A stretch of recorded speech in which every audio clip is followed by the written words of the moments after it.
大家好，我是光仔，比较属于新手向新入坑的玩家，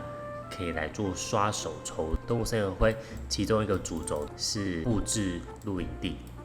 这些家具，那比较好看的家具呢，都是透过家具饼干开启。那这些家具其实都是需要页票，那页票主要的取得来源就除了游戏中等级的提升，或者是任务奖励饼干岛。它总共饼干岛会有3座，每一座会有5个饼干，3个岛屿总共有15个饼干，有机会可以开到5星的家具。岛屿出船的流程非常简单，某一个水果出船，你很急你想说不要花那么多时间，还要那边等。这边有一个挑战进去，你去做什么样的任务可以得到页票，那你就可以直接用这个页票去把这个船，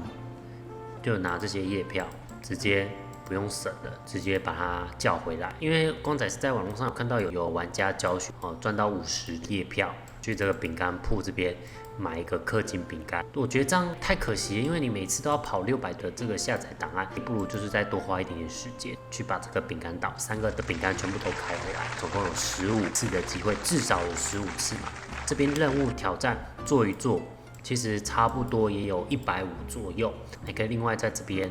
挑一个你最喜欢的，买3个单抽来抽看看。那光仔之前在做自制影片的时候，也有稍微做测试，其实是有机会啦。这你有2个5星家具，就蛮豪华的，蛮奢华的，露营地就可以弄得很漂亮。那大概每次的手抽30分钟左右，我觉得你就是刷一个好的手抽，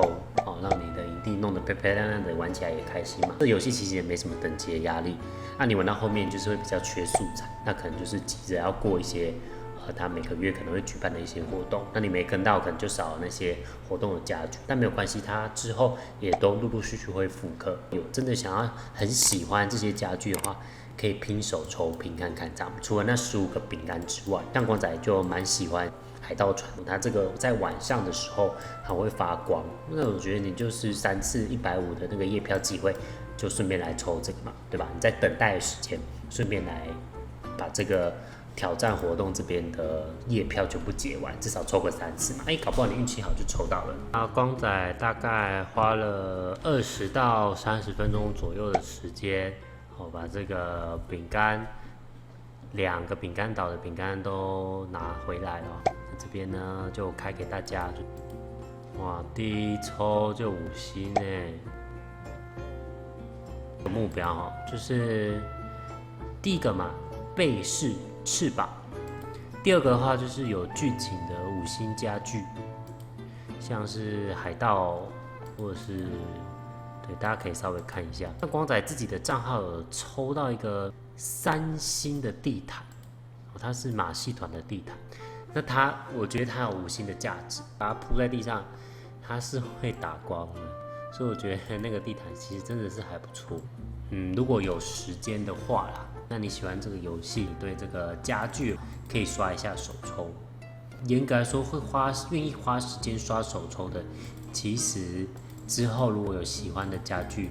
也都会想要花钱啊。对啊，所以这个我是觉得可以推荐给大家。吃饼干的时候会出现一些角色的动作我觉得不是很准像我之前角色有出现惊叹号啊，但也就4星。那像刚刚第一次的这个5星的装饰，